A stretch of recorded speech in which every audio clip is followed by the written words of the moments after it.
जिले की हर खबर सबसे पहले आप तक पहुंचाने का वादा। बस। नमस्कार, आप देख रहे हैं पद्मेश 24/7 न्यूज बुलेटिन की शुरुआत करते हैं हेडलाइन से।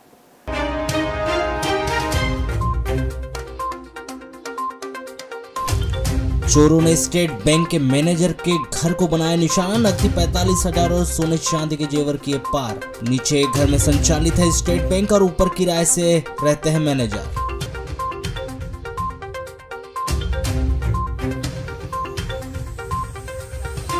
सहकारी कर्मचारियों ने शुरू किया अनिश्चितकालीन हड़ताल, मांगे पूरी करने का सरकार को दिया 18 मई तक अल्टीमेटम। कहा मांग पूरी नहीं हुई तो 19 मई को देंगे सामूहिक इस्तीफा। हड़ताल के चलते राशन दुकानों में लटके रहे ताले।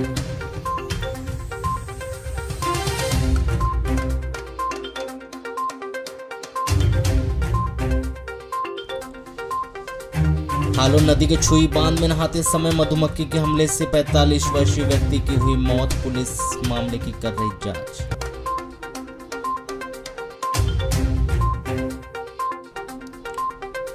डीजीपी के निर्देशन पर आमजन की छोटी से छोटी समस्या से रूबरू होने के लिए पुलिस के वरिष्ठ अधिकारियों ने किया शहर में पैदल गश्त।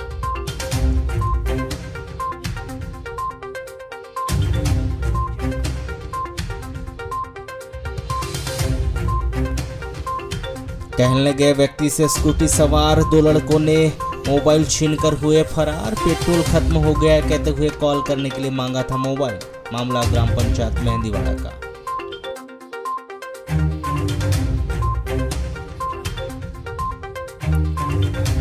मोहन नगरी भरवेली में सप्तरंगी गोंडी पुनेमी ध्वजारोहण उत्सव कार्यक्रम का हुआ आयोजन। देर रात तक ऑर्केस्ट्रा के द्वारा गोंडी गीतों के माध्यम से एक से बढ़कर एक दिव्य प्रस्तुति। वारासनी थाना क्षेत्र के अंतर्गत आने वाले ग्राम रेंगाटोला में एक शराबी व्यक्ति ने अपनी वृद्ध मां को हाथ बुकों से व सर में कवेलू मारकर घायल कर दिया। घायल वृद्धा गोंडनबाई पति रंगलाल ओगरे 70 वर्ष को जिला अस्पताल में भर्ती किया गया है। बताया गया कि कृष्णा ओगरे शराब पीने का आदी है। 3 वर्ष पहले उसने शराब छोड़ने के लिए किसी पंथ की दीक्षा ली थी, किंतु वह इस पंथ के नियम का पालन नहीं कर पाया और वह शराब पीते रहा, जो पहले से भी अधिक शराब पीने लगा था। शराब पीने के बाद वाद विवाद करने लगा था। 6 मई को कृष्णा ओगरे काम पर नहीं गया था, जिसे शराब पी ली थी। 12 बजे करीब गोंडनबाई अपने घर में थी। इसका पति रंगलाल मवेशी चराने के लिए चले गया था। कृष्णा ओगरे ने अपने भांजे हितेश को साइकिल लाने के लिए चौक की तरफ चलने के लिए कहा, किंतु हितेश ने जाने से मना कर दिया। इसी को लेकर वह अपने भांजे हितेश को गालियां देने लगा। गोंडनबाई ने उसे मना किया, तब कृष्णा ओगरे आवेश में आ गया और उसने अपनी मां को हाथ बुक्कों से मारपीट कर दिया और सर में कवेलू मारकर घायल कर दिया। घायल गोंडनबाई को जिला अस्पताल बालाघाट में भर्ती किया गया है। वाराणसी पुलिस ने 6 मई को वाराणसी के बस स्टैंड में पिता के साथ खड़ी युवती के साथ 2 मंचलों को छेड़छाड़ के आरोप में न्यायालय के समक्ष पेश किया गया, जहां से उन्हें न्यायालय ने जेल भेज दिया।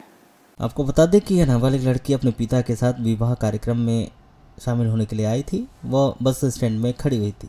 इसी दौरान एक मोटरसाइकिल में 3 मंचलों के द्वारा नाबालिग का हाथ पकड़ उसे खींचने का प्रयास किया गया था। वहीं उसके पिता के साथ मारपीट भी की गई थी। पिता के द्वारा जान बचाने के लिए थाना वाराणसी की शरण ली गई थी। पुलिस ने उक्त मामले में नाबालिग की रिपोर्ट पर हट्टा थाना निवासी रामलाल सहित अन्य 2 मंचलों के खिलाफ धारा 354 का 294, 323, 34 पास्को एक्ट की धारा 7 व 8 के तहत अपराध पंजीबद्ध कर विवेचना में लिया था, जिसमें पुलिस के द्वारा सरगर्मी से उक्त मंचलों की पतासाजी की जा रही थी। जिसमें मुखबिर की सूचना पर पुलिस ने प्रहलाद उर्फ राजा पिता महेश के उम्र 24 वर्ष निवासी वार्ड नंबर 13 बूढ़ेना खुर्द थाना हट्टा व रामलाल पिता शिवलाल एसले उम्र 23 वर्ष वार्ड नंबर 15 हट्टा थाना को गिरफ्तार कर पूछताछ करने के उपरांत न्यायालय के समक्ष पेश किया गया, जहां से उन्हें जेल भेज दिया। जय बड़ादेव गोंडवाना आदिवासी विकास समिति भरवेली के तत्वाधान में सप्तरंगी गोंडी पुनेमी ध्वजारोहण उत्सव कार्यक्रम का आयोजन फड़ाफीन गोगो थाना सिवनी कैंप भरवेली में आयोजित किया गया।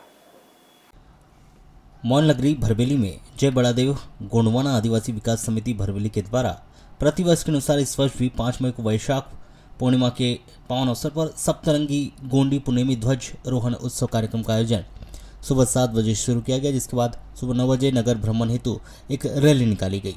जो मुंडीमाई हीरापुर इमली टेकरा से अर्जुन कॉलोनी होते हुए सिवनी कैंप भरवेली पहुंची, जहां पर सभी सजाती बंधुओं के द्वारा अपने सपरिवार के साथ पारंपरिक वेशभूषा में सम्मिलित होकर कार्यक्रम का आयोजन किया गया। वह सांस्कृतिक कार्यक्रम भी देर रात तक चलते रहे, जिसमें समाज के वरिष्ठ बंधु भी इस कार्यक्रम में प्रमुख रूप से उपस्थित व समाज को जोड़कर आगे चलने की बात कही गई। वह देर रात तक ऑर्केस्ट्रा के द्वारा गोंडी गीतों के माध्यम से एक से बढ़कर एक प्रस्तुतियां भी दी गई।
मायल नगरी भरवेली में बुद्ध पूर्णिमा पर ग्रामीण बौद्ध संघ भरवेली के समिति के द्वारा प्रतिवर्ष के अनुसार इस वर्ष भी बुद्ध पूर्णिमा कार्यक्रम का धूमधाम के साथ आयोजन किया गया।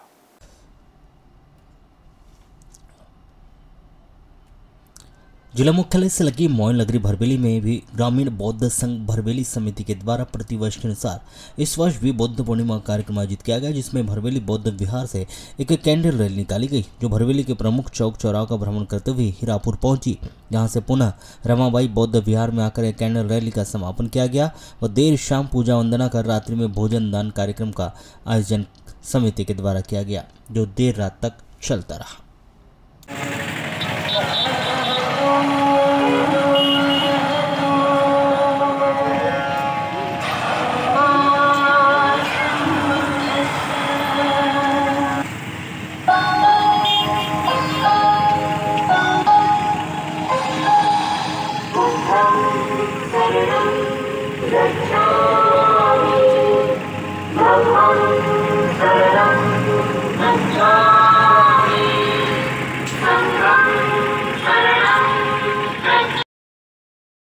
बिरसा थाना क्षेत्र के अंतर्गत आने वाले ग्राम बंदनिया में इसी ग्राम के एक 70 वर्षीय वृद्ध पक्कल पिता लल्लू सिंह धुर्वे ने अपने घर में फांसी लगाकर आत्महत्या कर दी।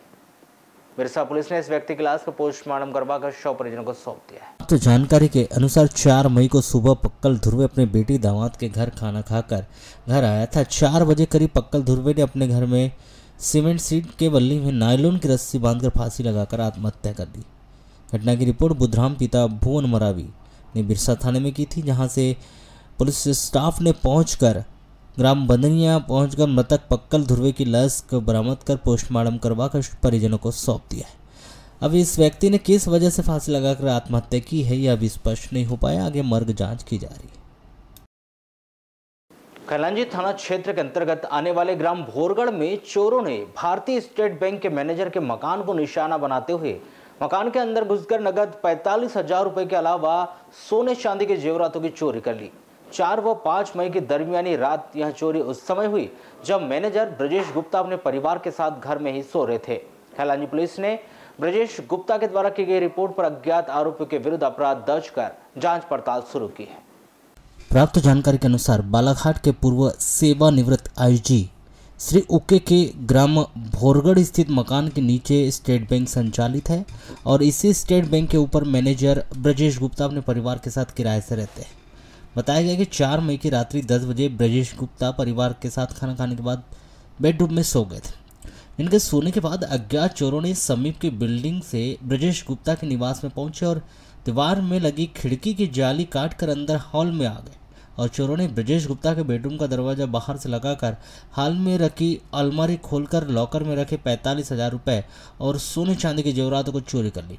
बताया गया कि 5 मई को सुबह जब 7 बजे मैनेजर ब्रजेश गुप्ता जब सोकर उठे तब उन्होंने अपने बेडरूम का दरवाजा बाहर से बंद पाया। तब उन्होंने अपने पड़ोसी को फ़ोन करके उठाया और बताया पड़ोसी भी बाजू की बिल्डिंग से जिस खिड़की से चोर जाली काटकर घुसे थे उसी खिड़की से हाल में उतरे और बेडरूम का दरवाजा खोला।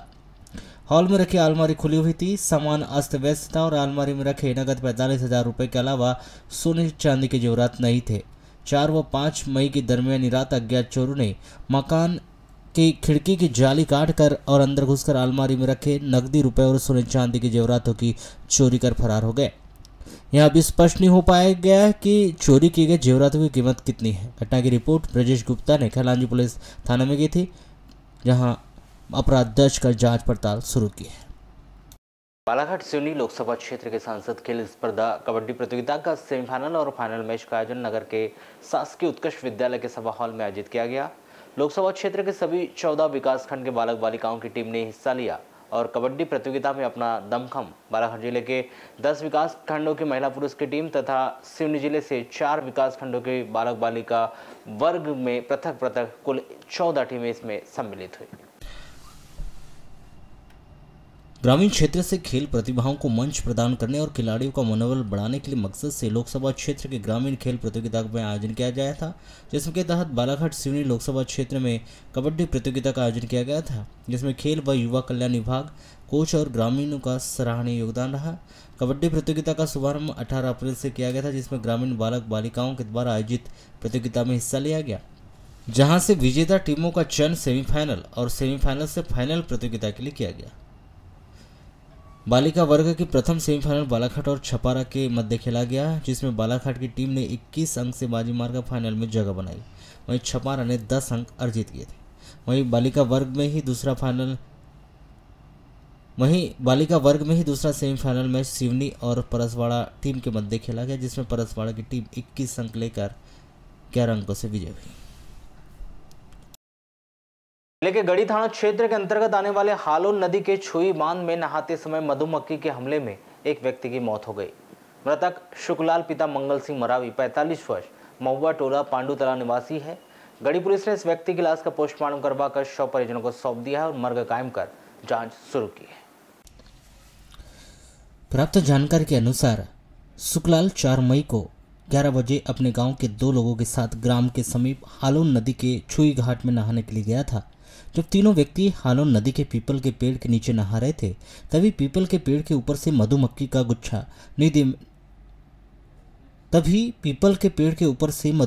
गुच्छा नदी में गिरा और मधुमक्खी ने तीनों लोगों को अपनी चपेट में ले लिया और उन्हें काटने लगी। बताया गया है कि शुक्लाल मरावी को तैरते नहीं आता था। उसके 2 साथी तैरते हुए नदी के अगली छोर में निकल गए थे। शुक्लाल मरावी मधुमक्खी से बचते हुए नदी में डूबते निकलते हुए अजगर नाला की तरफ पहुंच गया। बताया गया कि रात्रि में शुक्लाल अपने घर नहीं पहुंचा। परिवार वालों ने काफी खोजबीन की, तब पता चला कि शुक्लाल गांव के अन्य 2 लोगों के साथ नहाने के लिए हालोन नदी गया था। परिवार वालों ने शुक्लाल के साथ वालों से पूछा, तब उन्होंने मधुमक्खी के द्वारा हमला करने के संबंध में बताया। रात्रि 10 बजे करीब परिवार के लोग गांव वालों के साथ शुक्लाल को खोजते हुए अजगर नाला पहुंचे।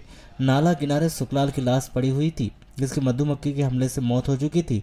इस घटना की सूचना शुक्लाल मरावी के बेटे ने गढ़ी पुलिस थाने में की थी, जहां से पुलिस स्टाफ ने मौके पर पहुंचकर मृतक शुक्लाल की लाश बरामद किया और पोस्टमार्टम करवाकर शव परिजनों को सौंप दिया। सहकारिता समिति के कर्मचारियों की विभिन्न मांगों को लेकर 6 मई से प्रारंभ अनिश्चितकालीन हड़ताल का समर्थन मूल्य पर की जा रही गेहूं, चना, सरसों की खरीदी पर खासा असर दिखाई दे रहा है। किसान जहां बनाए गए खरीदी केंद्र से बेरंग लौटे, तो वहीं कुछ किसान अपनी उपज की जगवाली करते हुए भी दिखाई दिए। सहकारी समिति के कर्मचारियों के द्वारा यह हड़ताल नियमितीकरण व वेतन विसंगति को लेकर की जा रही है। इसके अलावा भी कुछ और उनकी मांगे हैं, पुराने समस्या शासन के द्वारा जो पूर्ण नहीं की गई है। मंडी में पहुंचे किसानों ने कहा कि उन्हें नहीं पता था कि कर्मचारी अधिकारी हड़ताल पर है। वे अपनी उपज बेचने के लिए आए थे यहाँ पर, उन्हें पता चला कि कर्मचारी हड़ताल पर है।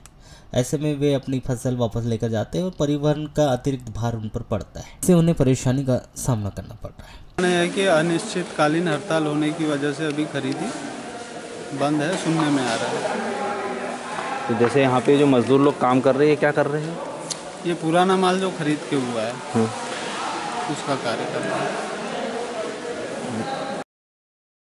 वर्षों से लंबित अपनी विभिन्न मांगों को लेकर अनिश्चितकालीन हड़ताल पर गए जिले भर के संविदा स्वास्थ्य कर्मचारी आज 19वें दिन भी वे हड़ताल पर रहे। नगर के अंबेडकर चौक स्थित गार्डन में 18 अप्रैल से जारी इस हड़ताल के दौरान स्वास्थ्य विभाग से जुड़े संविदा स्वास्थ्य कर्मचारियों के संगठन ने बैनर तले वर्षों से लंबित अपनी विभिन्न मांगों को पूरा किए जाने को लेकर प्रदेश सरकार के खिलाफ जमकर नारेबाजी की, जिन्होंने वर्षों से लंबित उनकी मांगों को तत्काल ही पूरा किए जाने की गुहार लगाते हुए एक रैली निकालकर जिला पंचायत अध्यक्ष सम्राट सरस्वार को ज्ञापन भी सौंपा। मुख्यमंत्री के नाम सौंपे गए इस ज्ञापन में उन्होंने उनकी समस्त मांगों को पूरा किए जाने की गुहार लगाई।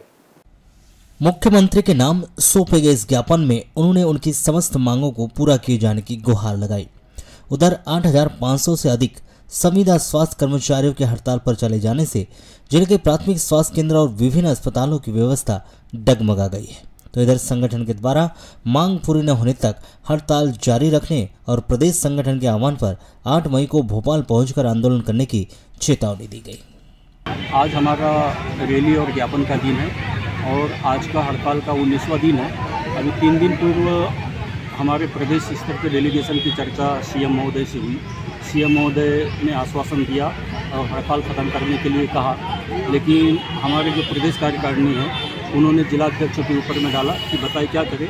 तो समस्त जिलाध्यक्षों का कहना आया कि हमारे ज़िले बिल्कुल कटिबद्ध से हड़ताल में डटे हुए हैं और इसके पहले भी कई बार आश्वासन हो चुके हैं, बिना आदेश के हमने नहीं उठना है और ये हड़ताल अनवरत जारी है। तो सिर्फ बालाघाट के लोग नहीं उठ रहे हैं या पूरे मध्य प्रदेश में? पूरे मध्य प्रदेश के 52 जिलों की सहमति नहीं बनी कि हड़ताल को ख़त्म किया जाए।